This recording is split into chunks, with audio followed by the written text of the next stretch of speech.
Acho que a gestão da interdependência é o grande aprendizado a ser tirado dessa crise, porque foi a falta dela que impediu que a gente visse o vírus e o tamanho do risco que a gente estava correndo. O vírus está nos ensinando que a vida é interdependente. Um depende do outro, que depende do um, que depende do outro. A vida é sistêmica e a interdependência é um princípio de organização dos sistemas vivos. Interdependência é ciência, mas a nossa mentalidade valoriza independência e política. Aí está o problema.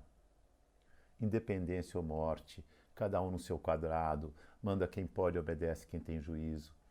A gente se sente seguro no modelo mental hierárquico, que coloca o homem no centro, todo-poderoso, e coloca a natureza, a mulher, a serviço dele. O modelo antropocêntrico é um modelo de dominação, de guerra. Dominar a natureza, dominar o outro, dominar o mercado, dominar. Nesse modelo antropocêntrico e hierárquico, em geral, prevalece a política, não a ciência. O modelo mental que reverencia a ciência chama-se biocêntrico, porque põe a vida no centro, não o homem é coadjuvante. Aqui prevalece a ciência, a curiosidade, a humildade do querer saber. No modelo antropocêntrico tem a arrogância do poder, no modelo biocêntrico tem a humildade da pergunta, do querer saber. Precisamos colocar a vida no centro e usar mais a ciência nas nossas decisões. Mudar o modelo mental de antropocêntrico para biocêntrico, de independência para interdependência. Não é fácil mudar esse modelo mental porque toda a nossa educação e nossa cultura é excessivamente hierárquica e isso nos dá muita segurança. Mas vai ter que mudar, porque a segurança nessa sociedade complexa está na boa gestão da interdependência, com ciência. É interdependência ou morte. A partir da experiência de Várzea Queimada, a gente começou, como sendo o nosso laboratório. Várzea Queimada é um grande laboratório, né? Nessa troca de experiência. Porque o que eu vejo também no mundo hoje é que a gente vai prototipando formas de ação. Porque não existe uma coisa que se fala, isso vai dar certo. Né? Isso são aprendizados. E que pode, então, é o momento sempre desse processo do aprendiz. Né? Então, a metodologia também não é uma metodologia fechada, fixa, porque também as questões vão acontecendo, assim como nesse momento a gente está numa pandemia. Amanhã já vai ser diferente do que era ontem, a gente não tem como voltar no mesmo lugar. Nesse contexto, a gente começou a fazer outras experiências além de Várzea Queimada. Fomos trabalhar com os Yawanawás, né, uma comunidade, é uma nação indígena, então é interessante entender que uma aldeia, uma comunidade, é uma nação. Assim como a gente tem a nação Brasil, né, que é esse continente, dentro dessa nação Brasil, a gente tem várias nações que são povos originários que guardam cosmovisões, cosmologia, língua, né, a língua, linguagem, totalmente diferente uma da outra. A gente tem quase 274 grupos vivos ainda de nações no nosso Brasil e que tem muito valor, tem muita riqueza. Então, eu fui aprender isso com os meus professores Yawanawá, que foi uma experiência gigante e que me abriu um lugar também da visão da interconexão com todos os mundos que a gente muitas vezes não vê. A gente pode não acreditar, mas é um fato. E entender que a natureza ela é nosso parente. E o que forma a nossa cultura está relacionado ao bioma. Os povos tradicionais, a cultura deles vem através do contexto do entorno deles.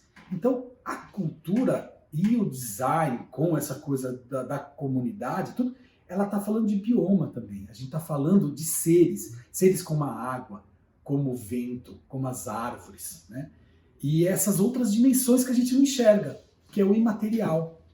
E eu comecei a entender que o que eu fazia era um design que era o design imaterial. Ele se desconstruiu o objeto. O objeto é importante. A minha sócia Adriana Benguela, quando ela me ouve falando isso, ela me dá bronca, porque ela fala assim, a matéria é importante. Sim, a matéria é importante, porque é da forma que a gente ainda se relaciona.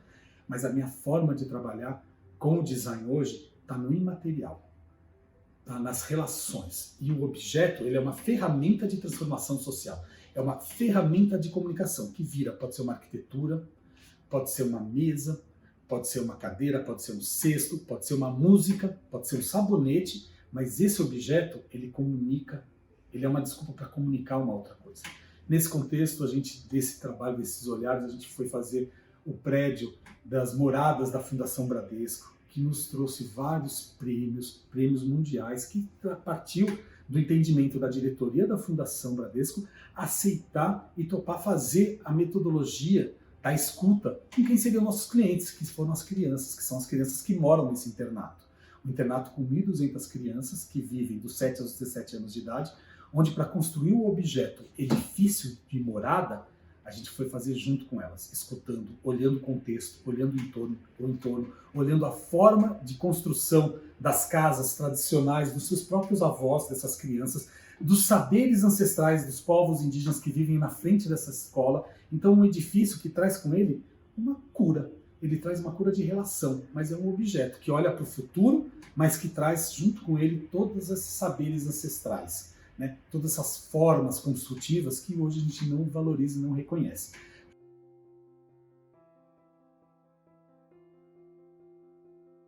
Eu tendo sempre a me colocar no lugar de quem vai usar aquele espaço, seja uma família, uma pessoa, um monte de gente, quando é espaço público. Então, a minha tendência é sempre entender o projeto, começar a pensar o projeto de dentro para fora, né?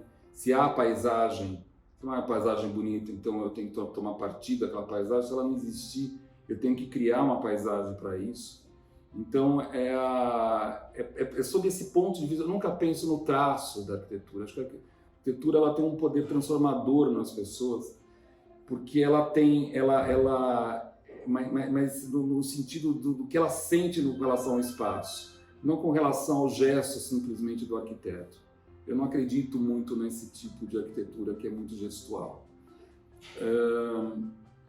Então, a gente tem que entender também que os ambientes eles impactam diretamente na relação das pessoas com relação ao meio ambiente, com relação às outras pessoas, com relação à forma como ela lida com as relações humanas, né, que ela tem dentro daquele espaço, das diversas relações, né, como ela pode ajudar ou até prejudicar essas relações.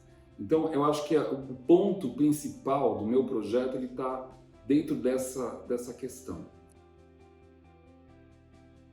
E também temos uma outra área que me interessa muito de pesquisa, que é a parte da bioética, né? Qual é a nossa relação ética com a espécie, com o que fazemos, como fazemos. A gente erra, a gente melhora, aperfeiçoa, erra de novo. É um processo de evolução. Assim que, quando a gente pensa na nossa prática profissional, a gente tem que ser consciente que é uma evolução, é um aprendizado humilde com a natureza e com todos os outros conhecimentos que a gente tem e que estamos rodeados no Brasil. Aí vem a importância fundamental do entendimento, da conexão e da preservação das culturas ancestrais da floresta e no Brasil. A natureza e as culturas ancestrais, elas vêm juntos. Porque as culturas ancestrais, as comunidades indígenas, as civilizações indígenas entendem a inteligência, a tecnologia, a elegância das soluções da natureza e prospectam a sobrevivência da nossa espécie através desta conexão.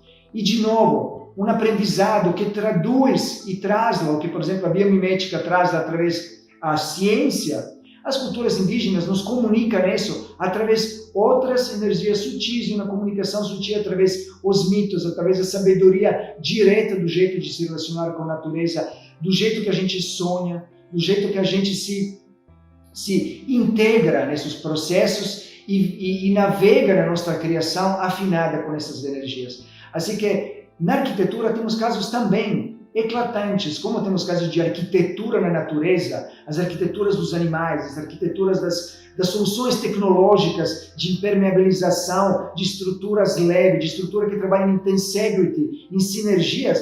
Também, paralelamente, nas culturas indígenas brasileiras temos grandes conhecimentos de arquiteturas leves, de estruturas tensionadas, de fibras aplicadas de uma forma única.